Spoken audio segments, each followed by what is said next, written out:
Tyler, thank you so much for your time, for spending a little bit of time with us talking about ringing in the holidays with mobile. So obviously, as you well know, retailers have been investing tons into the mobile capabilities, and it looks like for the first time that this has really been paying off over this holiday season.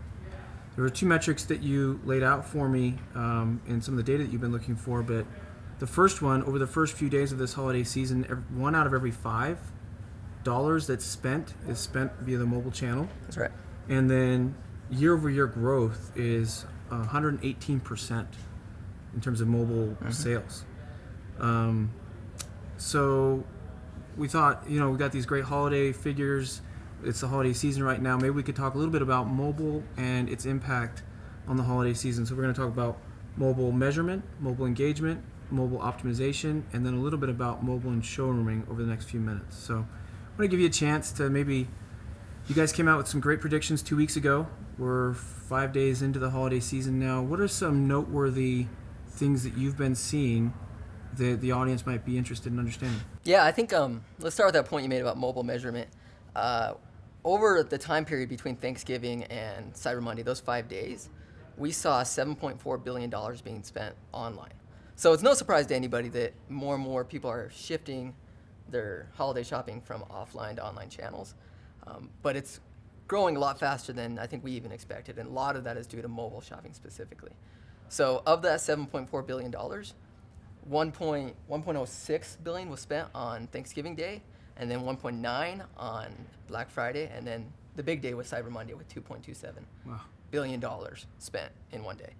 But I think of all those 3 days, the one that we really should focus on is Black Friday, because on Black Friday that spending was 39% more than we saw the year before, compared to 18 and 16% for Thanksgiving and Cyber Monday. So huge growth on Black Friday, and when you dig into that number a little deeper, you see that on Black Friday specifically 26%, so you already said 1 in 5 over the whole 5 days, $1 in 5 was spent via mobile devices, but on Black Friday it was 26% of all spend came in through tablets and smartphones.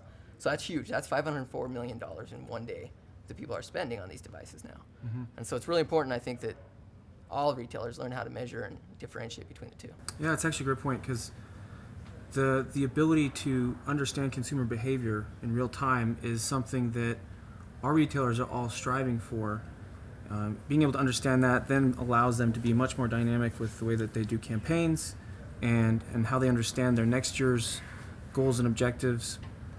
There is an example of one retailer that we've worked with, Argos, that they're a multi-channel retailer in Europe, and they also wanted to understand consumer behavior a lot better. So kind of going on your point of what can I do when I have good measurement.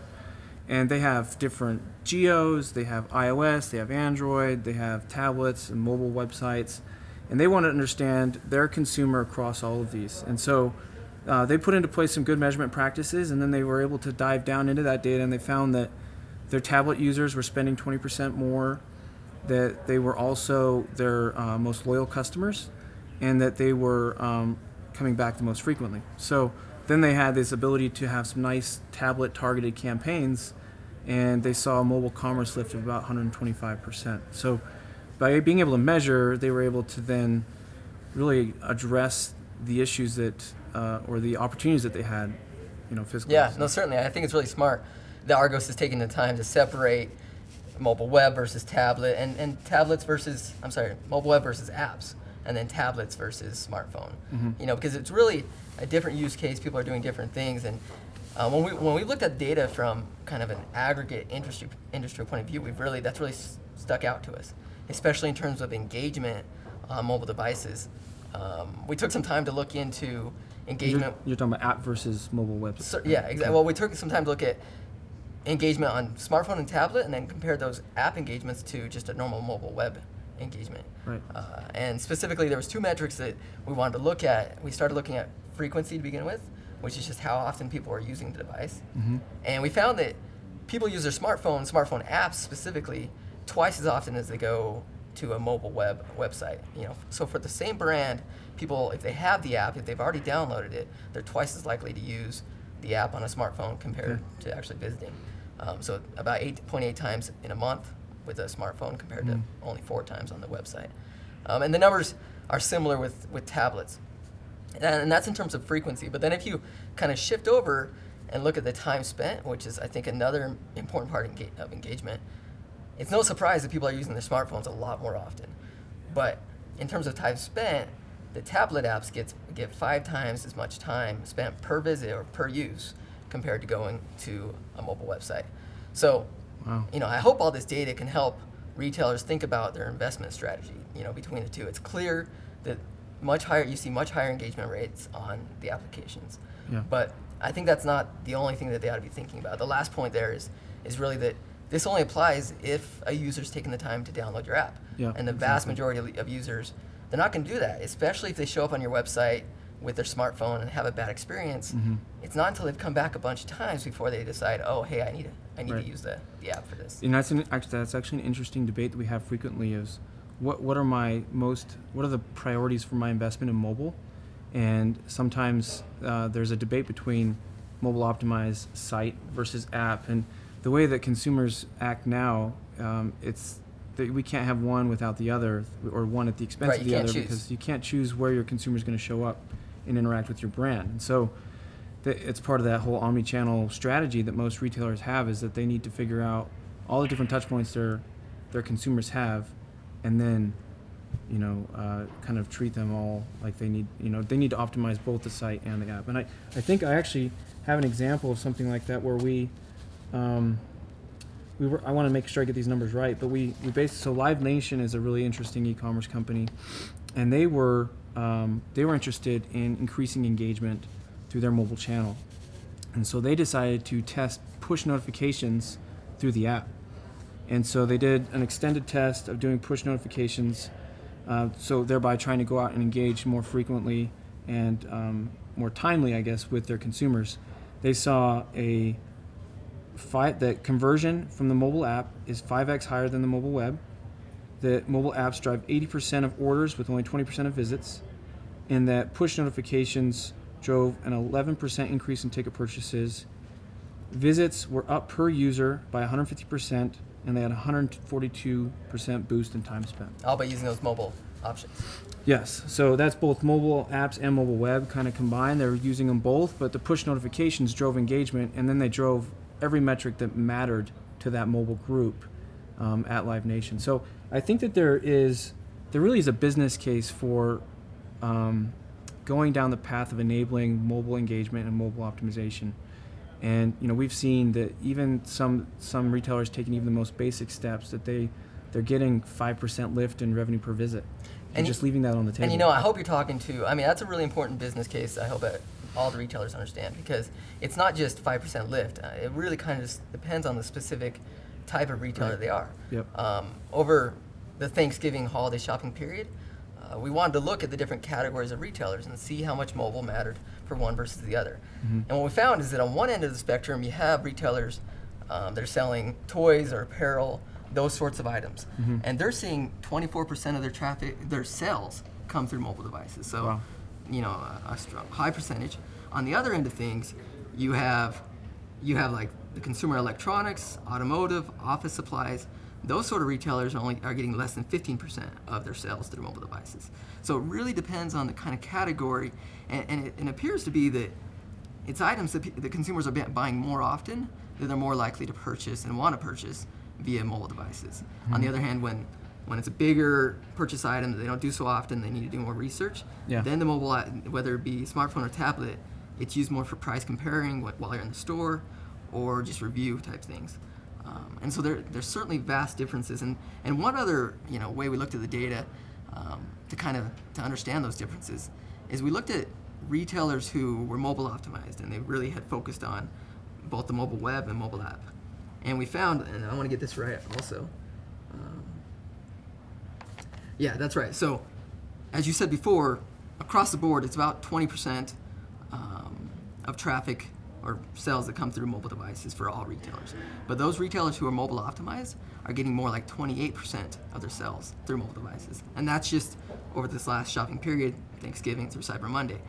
Compare that to last year, that's up 47%. So not only are retailers who are really optimizing for mobile seeing a lot more sales via that channel. Yeah. It's paying off for them, but they're also separating from the rest of the pack. So what is like an example? What was the rest of the pack? I'm assuming they're growing as well. Exactly. Yeah. So everybody's seeing more mobile traffic. So the average retailer, their share has grown by 35%. Their mobile share has grown by 35 versus pretty much 50. That's right.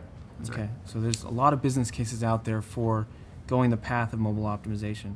There's actually a lot of great examples of retailers, some of my favorite brands that have actually done things that are interesting and innovative and that the other companies should look at. But some examples might be with Gilt Group. I'm a member and a user there, but I'm not very good at matching things so well. And maybe I have a fair pair of shoes, but I know only certain colors are going to work with those.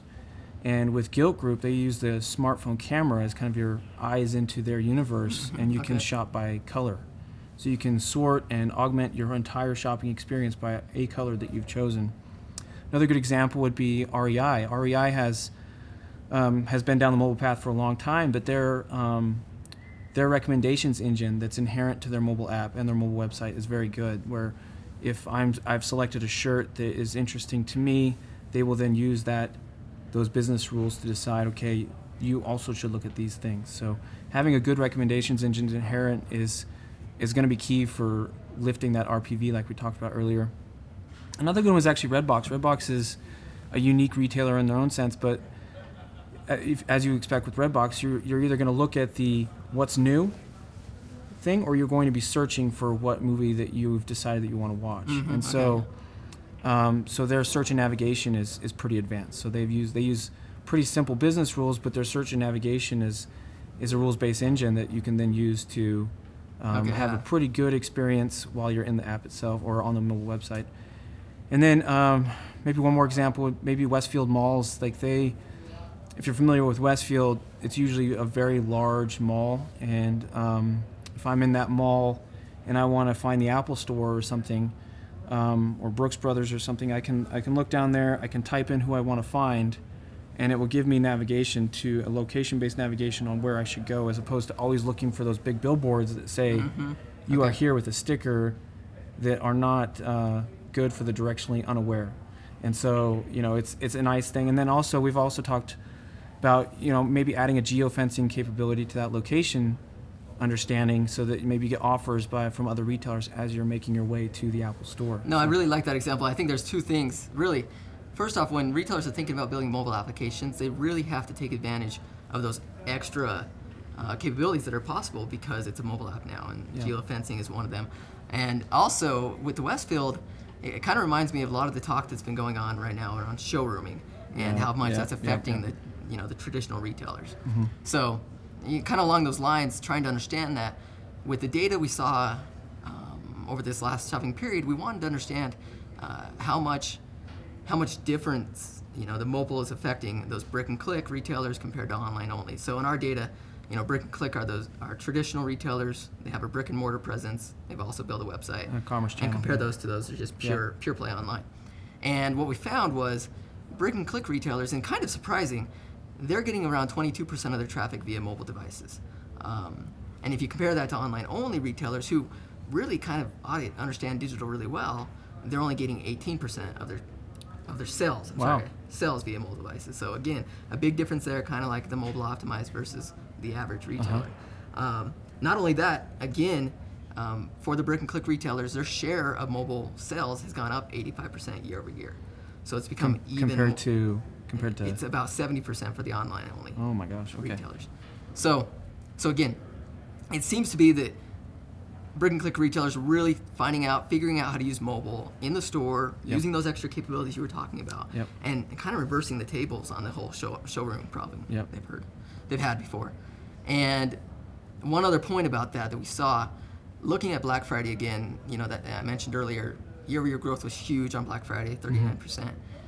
But specifically, we looked at the hours between 4 a.m. in the morning and 11 a.m. when a lot of people are out getting ready to go shop at the getting in lines. Exactly.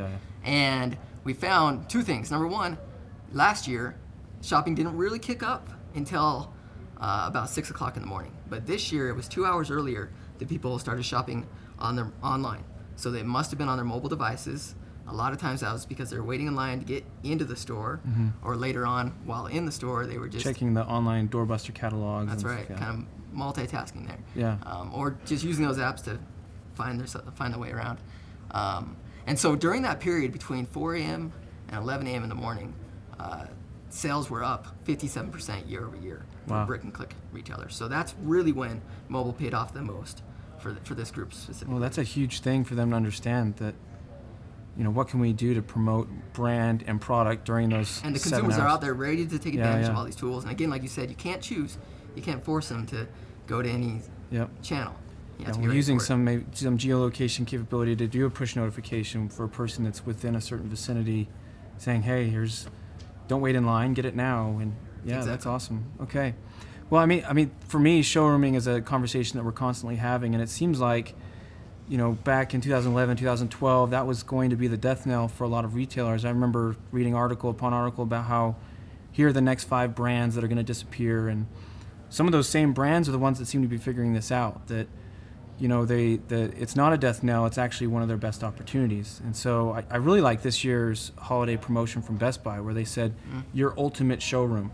So they're embracing it, and they're saying, come in, we'll be your showroom, but look at our property and our brand while you're here. So look at our app on our site, because we're going to do price matching, we're going to do buy online, pick up in store right there. They're going to do all these different strategies that will allow them to compete with other retailers. And then maybe kind of a last point about showrooming. I do think your point about mobile killing showrooming is the right point. That is the thing that really is going to get a retail over the showrooming concept. But in the store, you have to enable the smartphone. So the geofencing stuff, the price matching strategies, all the different things, so that you can create a on-the-spot shopper is maybe the theme, and the kind of the theme that a retailer should have on what do I need to do in my store to create an environment that kind of engenders mobile activity and conversion there.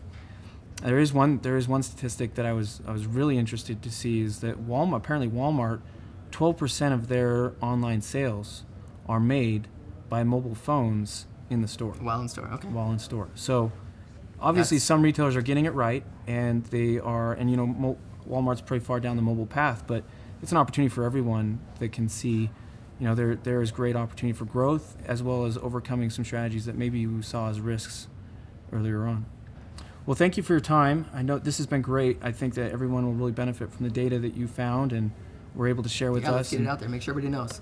Hopefully this will help the rest of the holiday season, if there's an opportunity for retailers to fix things now. But if nothing else, going into next year, what can they do with mobile to be best in class? Great. Thanks. Thank you.